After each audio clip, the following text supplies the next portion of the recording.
ምስ ኣሸገርቲ ሰባት ምንባር ወይ ብሓባር ምስራሕ ዓብይ ብድሆ እዩ። ይኹን እምበር ገለ ሜላታትን ጥበብን ብምጥቃም ሰላምና ሓልዩና ክንነብር ንኽእል ኢና። ምስ ኣሸገርቲ ሰባት ብጥበብ ንነብረሉ 5 መንገድታት ክነግረኩም። ብፍላይ እቲ ሓምሸይቲ ብጣዕሚ ኣገዳሲት ነጥቢ እያ። ሰላም እንኳዕ ናብ ቻናልና ብድሓን መጻኹም። ንቻናልና ሓድሽ እንተሃሊኹም ሰብስክራይብ ብምግባር ስድራ ቤትና ይኹኑ። ቀዳማይ ትደልይዎ ነገር ብግልፂ ዘይኮነስ ብብልሓት ተዛረቡ። ምስ ኣሸገርቲ ሰባት ክትገጥም ከለኻ ቅንዕና ወይ ብግልፂ ምዝራብ ኩሉ ግዜ ኣይሰርሕን እዩ። ንሳቶም ንቕንዕናኻ ከም መጥቃዕቲ ክርእይዎ ይኽእሉ እዮም። ስለዚ ድሌትኻ ንምርካብ ወይ ሰላምካ ንምሕላው ብብልሓትን ብሜላን ክትዛረብ ኣለካ። ኣሸገርቲ ሰባት ብፍላይ ድማ እቶም ኩሉ ግዜ ልዕል ክብሉ ዝደልዩ ካልእ ሰብ ክእዝዞም ወይ ክመኽሮም ኣይፈትዩን እዮም።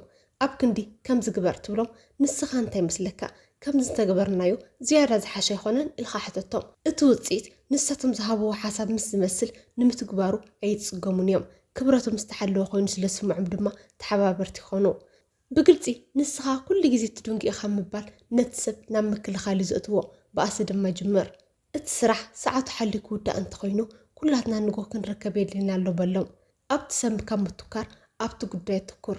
ንሰባት ክትወቅስ ከለኻ ይቃወሙኻ፣ ንፀገም ክትፈትሕ ክትብል ከለኻ ግን ምሳኻ ይስለፉ። ኣሸገርቲ ሰባት መብዛሕትኡ ግዜ ንነብሶም ጥራዮም ዝርዩ። ስለዚ ሓደ ነገር ክገብሩልካ ክትሓትት ከለኻ ንዓኻ ዝህበካ ረብሓ ዘይኮነስ ንዓቶም ዝህቦም ረብሓ ጉልሕ።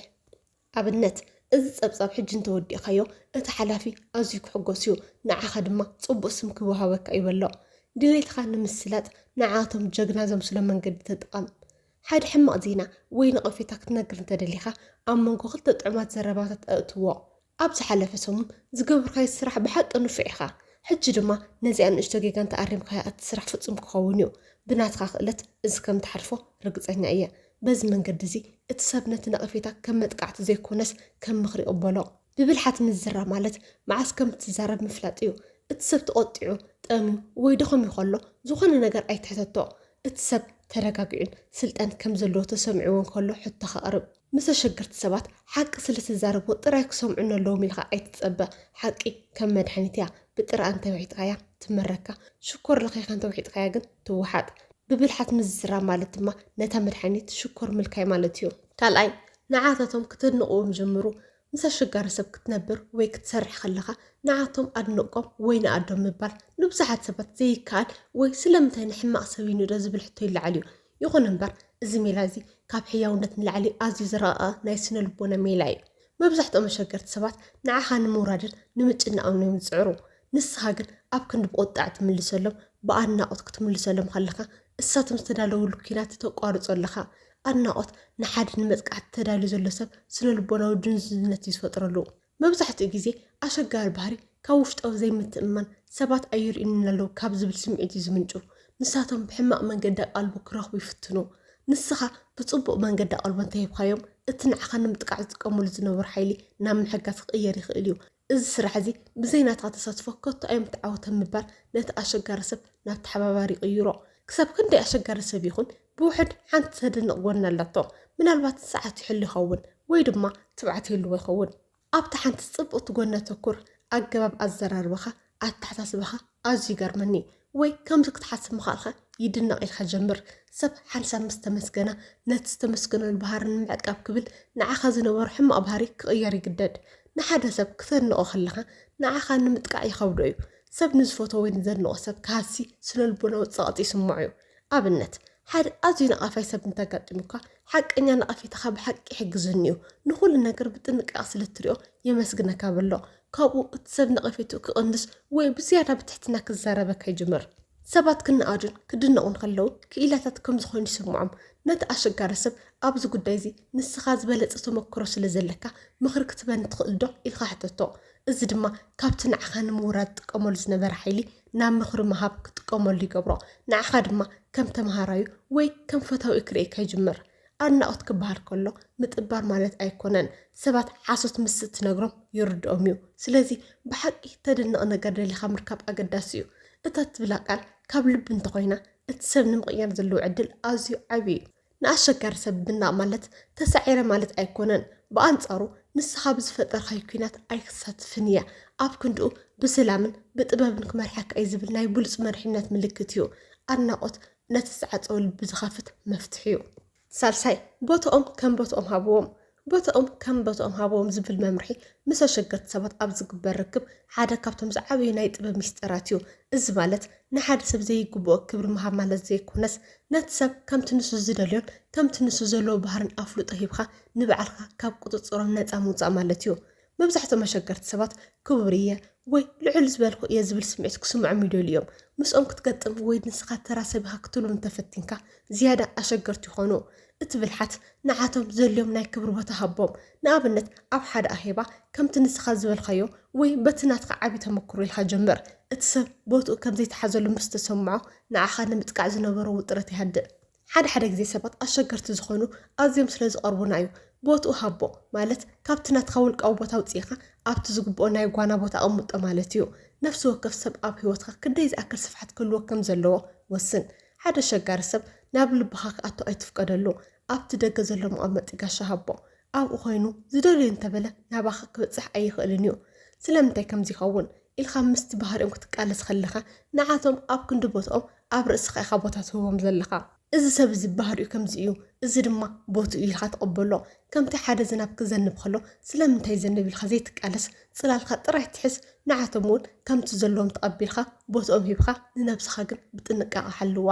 ሓደ ሰብ ኣነ እየ ሓላፊ ዝብል ሕማም እንተለዎ እቲ ስም ጥራይ ሃቦ።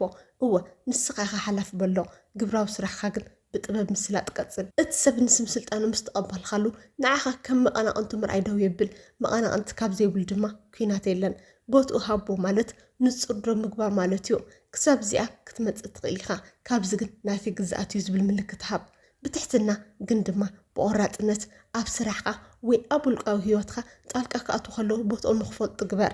እዚ ጉዳይ እዚ ባዕለይ ክሕዞ እያ ስለቲ ሓሳብካ ግን የመስግነካ ምባል ነቲ ሰብ ናብ ቦትኡ ይመልሶ። ብኣካል ቦትኦም ምስ ሃብካዮም ብኣእምሮኻ እውን ቦታ ክትቦም ይብልካን። ብዙሕ ግዜ ሰባት ምስ ከዱ እውን ኣብ ኣእምሮኦም ቦታ ሒዞም ይውዕሉ። እቲ ሰብ ምስ ተፈለየካ ቦትኡ ኣብቲ ዝሓደጎ ቦታ እዩ። ናብ ገዛኻ ናብ ምስዓትካ ወይ ናብ ድቃስካ ሒዝካዮም ኣይትእቶ። ቦትኦም ኣብ ስራሕ ኣብ ደገ ጥራይ ኢልካ ኣእምሮኻ ኣፅርዮ። ቦትኦም ከም ቦትኦም ሃብዎ ማለት ንዓቶም ምክልኻል ማለት እዩ። ንሓደ ሰብ ኣብቲ ዝደልዮ ናይ ክብረት ወንበር ኣቐሚጥካዮ ንስኻ ግን ሰላምካ ሒዝካ መንገዲ ሂወትካ ትቕፅል። ንሳቶም ብናይ ክብሪ ሽሞም ይጥቀሙ፣ ንስኻ ድማ ብናይ ኣእምሮ ሰላምካ ትጥቀም። ራብዓይ ዓወትኩም ካብኦም ሕውእዎ። ዓወትኩም ካብኦም ሕውኡ ዝብል መምርሒ ምስቶም ንዕቤትካ ዘይሕጎሱ ወይ ቅንኢ ዝሓድሮም ኣሸገርቲ ሰባት ንምንባር ዝሕግዝ ኣዝዩ ሓያል ናይ ጥበብ መሳርሒ እዩ። እዚ ማለት ዕውት ኣይትኹን ማለት ዘይኮነስ ዓወትካ በዓሉ ክዛረብ ድኣ እምበር ንስኻ ኣይተቃልሐሉ ማለት እዩ።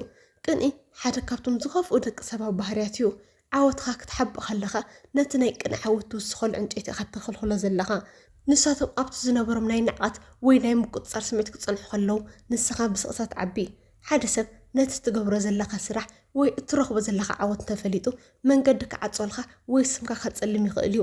ዓወት ብስቕታ ይሕረስ ከም ዝበሃል ውጥንኻን ዓወትኻን ክሳብ ዝጭበጥ ሚስጥርካ ሓዝ። ድሓር ዓወትካ ምስ ፈለጡ ተዓዊትካ ስለ ፅናሕካ ንዓኻ ንምዕቃፍ ግዜ ኣይረኽቡን እዮም። ምስ ተሸገርቲ ሰባት ክትራኸብ ከለካ ንዓቶም ዘናድድ ወይ ዘቆጥዕ ብርሃን ኣይተርኢ። ኣብነት ሓድሽ ስራሕ እንተረኺብካ ወይ ዓብይ ትርፊ እንተረኺብካ ድሓን እዩ ንቃለስ ኣለና ኢኻ ጥራይ ሕለፎ። ዓወትካ ምስኦም ክትካፈል እንተፈቲንካ ኣብ ክንዲ እንኳ ሓጎሰካ ዝብሉካ በየናይ መንገዲ ረኺብካዮ ወይ እዝኮ ቀሊል ብምባል ነቲ ዓወትካ ከናእስዎ ይፍትኑ። እዚ ድማ ንዓኻ ሞራልካ ይትንክፎ። ዓወት ሰላምን ሓጎስን ንምርካብ እዩ። ምስቶም ንዓኻ ዘይድግፉ ሰባት ዓወትካ ክተካፍል ከለካ ግን ኣብ ክንዲ ሓጎስ ጭንቀት ኢኻ ተምፅእ። ሓጎስካ ምስቶም ብሓቂ ንዓኻ ዝሕጎሱ ሰባት ጥራይ ይካፍል። ምስቶም ኣሸገርቲ ግን ንቡር ዝኾነ ርክብ ጥራይ ሃሊኻ። ኣሸገርቲ ሰባት ሰላም ዝረኽቡ ንሳቶም ካባኻ ዝበልጡ ኮይኑ ምስ ስምዖም እዩ። ነዚ ድማ ንጥቕምካ ተጠቐመሉ። በዓልካ ከም ዝተሸነፍካ ኣይተምስል፣ ግን ድማ ንዓታቶም ብዝያዳ ዝበረኹን ዝዓወቱን ከም ዝኾኖም ሲልካ ትዘራርቦም። ንሳቶም ብናይ ሓሶስ ልዕልናኦም ክሕገሱ ከለዉ ንስኻ ግን ብናይ ሓቂ ዓወትካን ዕቤትካን ትነብር። ካብ ኣፍካ ዝወፅእ ዓወት ነቐፌታ የምፅእ፣ ካብ ግብሪ ዝረአ ዓወት ግን ኣኽብሮት የምፅእ። ምስ ተሸገርቲ ሰባት ብቓላት ኣይትከራኸር። ብዕቤትካን ብለውጥኻን ጥራይ መልሰሎም። ምስ ግዜ ተዓወትካ ክሕባእ ዘይኽእል ደረጃ ምስ በፅሐ ንሳቶም ባዕሎም ካባኻ ክርሕቁ ወይ ከኽብሮካ ይግደዱ። ዓወትካ ንዓኻን ንስድራኻን እምበር ንዓታቶም ንምርኣይ ኣይኮነን። ሓምሻይ ንዓቶም ክንቅይሮም ከም ዘይንኽእል ምእማን። ምስ ተሸገርቲ ሰባት ኣብ ዝግበር ርክብ እቲ ዝዓበየን መሰረታዊ ናይ ስነ ልቦና ዓወት እዩ።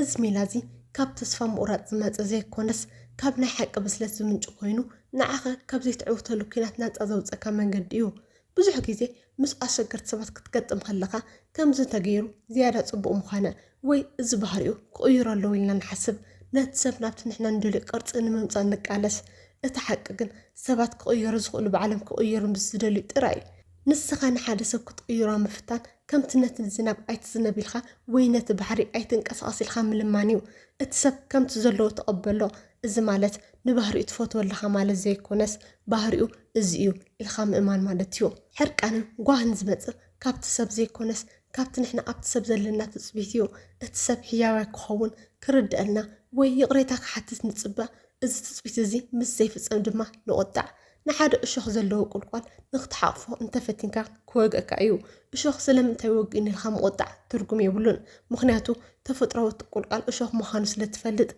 نأشكر سبون كمو لومون كوغ انيلخا انت امينكا مس وغكا اي تقرمن وي اي تقطعنيخا نحادث كتقير مفتن ازيو ادكام سراحيو نمعلتا وحيلخا ابت كتقير زي تخل نجر تودو لخا ناتن عاتتم نمغير تتقومو الحيلي نام نبسخا نمبلاو له نساتم أبت زنبرو كتصنحو خلو نسخا جن بسلام كتعب تجمر نسخا كتغير أي تقلنيخا أنا جن بسلام كنبر خلي زبل متكل حاس اتتسقم ناتم منبر ناتخا همزي خونة تردع حادثة أشجار كخون خلو اتتسقم مستوشت أو مانتو حلف تاريخو ويسنا أمرو كنت تأساسريو نسخا نعاتتم كتغيرم كتسعر خلخا نتسقم مناتخا تقور لخا نساتم كغير كم زي خلو مستأمن كل اتتسقم أبوتو أب إيدم يكرف نسخة دما كم تعذب ترى تخون كغير اللو من خكساب تحسبها نسخة نايتم سبت بارعها سلام انتاي مخنياتو حاقوس خان سلام خان أب تساتم زقبرو له تسلة السقالة ايو